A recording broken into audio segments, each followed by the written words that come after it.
எனக்கு அன்பான கர்த்தருடைய பிள்ளைகளே, எல்லாரும் எப்படி இருக்கிறீங்க? சந்தோஷமா இருக்கிறீங்களா? இதுல போடப்படுற வார்த்தைகள் உங்களுக்கு பிரயோஜனமா இருக்கா? அநேக பிள்ளைகள் இதன் மூலமாய் நீங்க ஆவியானவனோட நெருங்குறதை என்னால பார்க்க முடியுது.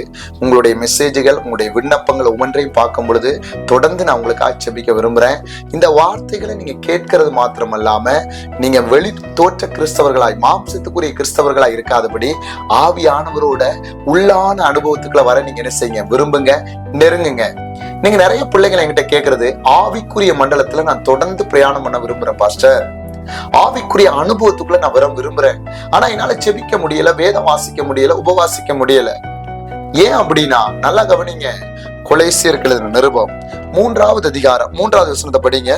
ஏனென்றால் நீங்கள் மரித்தீர்கள், உங்கள் ஜீவன் கிறிஸ்துவுடனே தேவனுக்குள் மறைந்திருக்கிறது. நல்லா கவனிங்க.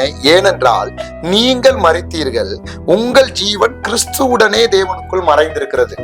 நம்ம எங்க மரிச்சதா பவுல் சொல்றாரு அப்படின்னா, ஆவிக்குரிய வாழ்க்கைக்குள்ள நம்ம வரணும்னா மாம்சத்துக்குரிய பாவத்துல நீங்க மரிச்சிருக்கணும்.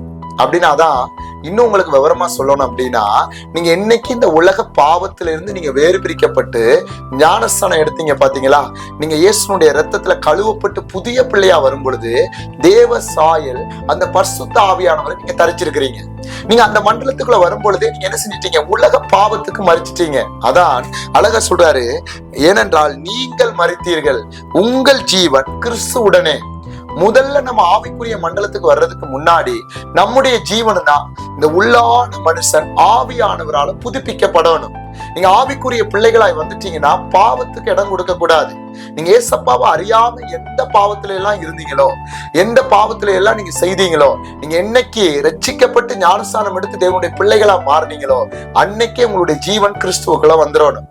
சரி பாஸ்டர், இப்ப நான் ரட்சிக்கப்பட்டுட்டேன், ஞானஸ்தானம் எடுத்துட்டேன், இப்ப நான் ஏசப்பாவோட பிள்ளையாவும் இருக்கிறேன், இப்ப அடுத்தது என்ன ஆவிக்குரிய மண்டலத்துக்குள்ள வர்றதுக்கான ஸ்டெப்? அதைத்தான் எடுத்து வாசிங்க. பிலிப்பியருக்கு எழுதின நிருபம் 2வது அதிகாரம் 5வது வசனம் படிங்க. கிறிஸ்து இயேசுவில் இருந்த சிந்தையே உங்களிலும் இருக்க. 2வது காரியம், கிறிஸ்து இயேசுவில் இருந்த சிந்தையே உங்களிலும் இருக்கணும். முதல்ல ஜீவன் பிணைக்கப்படுது பாருங்க. அங்க நீங்க பாவத்தில இருந்து மரிச்சு வந்த உடனே ஆண்ட பரிசுத்த ஆவியானுடைய பாருங்க இயேசு கிறிஸ்துடைய ஜீவனுக்குள்ள உங்க ஜீவனும் மிக்ஸ் ஆயிருச்சு. அந்த ஜீவன் உள்ள வந்துட்டாலே உங்களுக்கு என்ன வந்துடும்? அடுத்தது கிறிஸ்துவனுடைய சிந்தை. சரி பாஸ், இப்ப கிறிஸ்துவனுடைய சிந்தைனா என்ன? இப்ப நல்லா கவனிங்க. நீங்க கிறிஸ்துவின் சிந்தையே உங்கள இருக்கணும்னா அதுலதான் இயேசு கிறிஸ்துக்கு எப்படிப்பட்ட சிந்தை இருந்துச்சுன்னா, அதே அதிகாரத்துல பாருங்க 6, 7, 8, 9, 10 படிங்கம்மா. 11 வரை படிங்க. தேவனுடைய ரூபமா இருந்தோம். நல்ல கவனிங்க. முதல்ல அவர் தேவனுடைய ரூபமா இருந்தோம், தேவனுக்கு சமமாய் இருப்பதை கொள்ளையாடின பொருளாக எண்ணாமல் தம்மை தாமே வெறுமையாக்கி. முதல் சிந்தையில முதல் அடி என்ன? வெறுமை. அப்படின்னா இந்த உலகத்துல இருந்து நீங்க வேறு பிரிக்கப்பட்டோன்னு உங்களுடைய அசுத்தங்கள் எல்லாம் உங்களுடைய இருதயத்துல இருந்து போகணும். பாவம் போய் இந்த இருதயம் எம்டி ஆயிரணும், வெறுமையாக்கி அடிமையின் ரூபம் எடுத்து மனுஷர் சாயலானார். நல்லா 2வது அவர் தாழ்மை. அப்படின்னா அவர் தேவனுக்கு பாருங்க, அதான் வசனம் சொல்லுது, தேவனுடைய ரூபமா இருந்தாலும் பிதாவுக்கு சமமாய் தன்னை எண்ணாமல் அவர் தாழ்மை என்ற ஒரு வஸ்திரத்தை தரிச்சாரு. அந்த தாழ்மை வந்ததாலதான் அவர் இன்னைக்கு பாவமான பாருங்க இந்த மாம்ச சரீரத்தை அவர் தேர்ந்து கொண்டு இந்த உலகத்துல என்ன செஞ்சாரு? அவர் மனுஷ ரூபம் எடுத்து அவர் மனுஷ ரூபமாய் காணப்பட்டு மரண பரியந்தம், அதாவது சிலுவையின் மரண பரியந்தமும் கீழ்ப்படிந்தவராகி தம்மை தாமே தாழ்த்தினார். அப்ப நமக்குள்ள என்ன அந்த சிந்தை வந்துருச்சுன்னா என்ன வரணும்? முதல் வெறுமை. உங்களுடைய வாழ்க்கையில எல்லா பாவமான சுபாவங்கள் போல் வெறுமையாக்கி, அடுத்தது உங்களை தாழ்மை பாருங்க, பெருமைகள் எல்லாம் உடைக்கப்பட்டு நீங்க இயேசு கிறிஸ்துக்குள்ள வந்தோடனே இந்த உலகத்தினுடைய எல்லா பாருங்க காரியங்களை உங்களை தாழ்த்த கற்றுக்கொள்ளணும். இன்னைக்கு அநேக கிறிஸ்தவ பிள்ளைகள்கிட்ட கிறிஸ்தவ சிந்தை வராது காரணம் ஜென்ம சுபாவமா தான் பெருமை, தற்பெருமை, மனமேட்டிமை. அதுபோல இன்னைக்கு ஏதோ ஒரு காரியத்துல, அது படிப்பா இருக்கலாம், வேலையா இருக்கலாம், ஒருவேளை உங்களுடைய எந்த காரியமா இருந்தாலும் இந்த உலகத்திலுள்ள இருக்கிற எல்லாவற்றை விட உங்களை நீங்க தாழ்த்தி நீங்க கர்த்தருடைய சமூகத்துல வரும் பொழுது இயேசு கிறிஸ்து அதான் சொல்றாரு பாருங்க 9, 10, 11 சொல்லுது.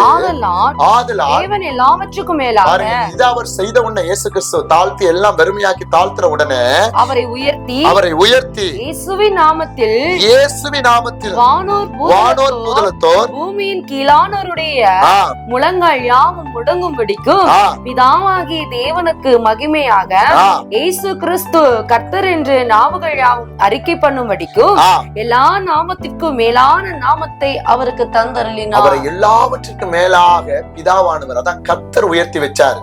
அதத்தான் இந்த இயேசு கிறிஸ்துடைய சிந்த பவுலுக்குள்ள வந்த உடனே பவுலுக்கு என்ன நடந்துச்சுன்னா, பிலிப்பியர்கள் நிருபம் 3வது அதிகாரம் நீங்க எடுத்து வாசிங்க, 6, 7 படிங்க.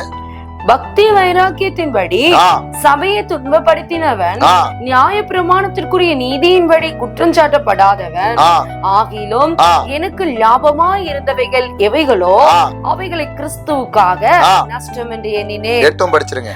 அது மாத்திரமல்ல, என் கர்த்தராகிய கிறிஸ்து இயேசுவை அறிகிற அறிவின் மேன்மைக்காக எல்லாவற்றையும் நஷ்டம் என்று எண்ணிக்கொண்டேன். அதே வசனத்துல 5, 6, 7, 8 எல்லாம் படிச்சு பாத்தீங்கன்னா பவுல் பழைய வாழ்க்கையில எப்படி இருந்தாரு, எவ்வளவு மேன்மை பெற்றதா, நியாய பிரமாணத்தின்படி எவ்வளவு மேன்மை பெற்று அப்படின்னா பாருங்க, இந்த கிறிஸ்துவின் சிந்தை அவருக்குள்ள வர்றதுக்கு முன்னாடி அவருடைய ஜென்ம சுபாவத்துல எப்படி இருந்தாரோ அதெல்லாம் கிறிஸ்துவின் சிந்தை வந்தோடனே அவர் தன்னை தாழ்த்தி லாபமான அனைத்தையும் நஷ்டம் எண்ணிட்டாரு. அப்போ ஒரு தேவ பிள்ளையினுடைய வாழ்க்கையில கிறிஸ்துவின் சிந்தை வரணும்னா நீங்க அதான் கொலோசியர் 3:3 படி நீங்க அந்த ஜீவனோட பிணைக்கப்பட்டுட்டீங்கன்னா இயேசு கிறிஸ்துக்கு எப்படியெல்லாம் குணாதிசயங்கள் இருந்ததோ அதெல்லாம் உங்க வாழ்க்கையில வர ஒப்பு கொடுங்க. நீங்க ஒருவேளை வெளி தேசத்துல படிக்கலாம், கை நிறைய நல்லா சம்பாதிக்கலாம், ஒருவேளை உங்க இடத்துல கர்த்தர் ஏதோ ஒரு இடத்துல உயர்த்தி வச்சிருக்கலாம். எல்லாத்தையும் கிறிஸ்து இயேசுவுக்காக நீங்க அற்பமாய் நஷ்டமாய் என்ன விரும்புறீங்களா, தேவனுக்கு உங்களை ஒப்பு கொடுக்க விரும்புறீங்களா, அப்பதான் நீங்க கிறிஸ்துவின் சாயலை கருத்து உள்ள வருவீங்க. பிசாசு உங்களை தொடக்கூட முடியாது, அவன் உங்க குடும்பத்தை தொட முடியாது. ஆவிக்குரிய மண்டலத்துக்கான கேட் அப்பதான் திறக்கும். நான் இன்னும் உலகத்துல பாதி, ஆவிக்குரிய வாழ்க்கையில பாதியா இருந்தா என்னுடைய வாழ்க்கை ஒருபோதும் என்ன செய்யாது, ஆவிக்குரிய மண்டலத்துக்குள்ள வராது.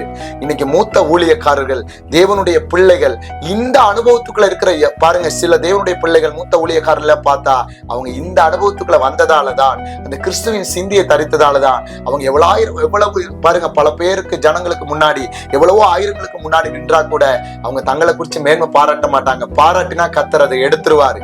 ஏன்னா பாருங்க, இந்த உலகத்துல மேன்மை, பெருமை, மனமேட்டுமை எல்லாம் பிசாசு கூறியது.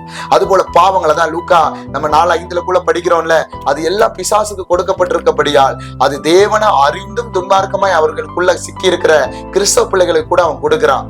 ஆவிக்குரியவன் சகலத்தையும் நிதானிச்சு அறிகிறான். அதனால கிறிஸ்துவின் சிந்தை வர்றதுக்கு நீங்க உங்களை ஒப்பு கொடுங்க, தேவ சமூகத்துல உங்களை தாழ்த்துங்க, உங்களை வெறுமையாக்குங்க.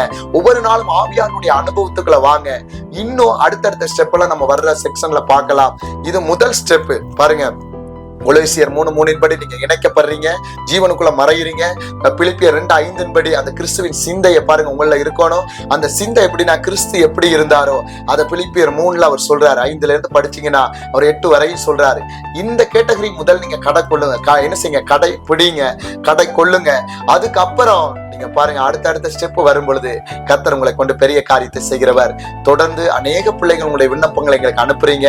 அது போல நீங்களும் இந்த ஆவிக்குரிய மண்டலத்துல உள்ள வந்து தேவனுக்காக முழங்கால் படியிட்டு வைராக்கியமாய் தேவனோட எழும்ப விரும்புற பிள்ளைகள் இத கீழே கொடுக்கப்பட்டிருக்கிற நம்பருக்கு நீங்க வாட்ஸ்அப்ல மெசேஜ் மட்டும் போடுங்க, கால் பண்ணாதீங்க. தொடர்ந்து எங்களோட ஆன்லைன் பிரேயர்ல கலந்து கொள்ளுங்க, ஆவிக்குரிய சத்தியங்களை தெரிஞ்சு கொள்ளுங்க.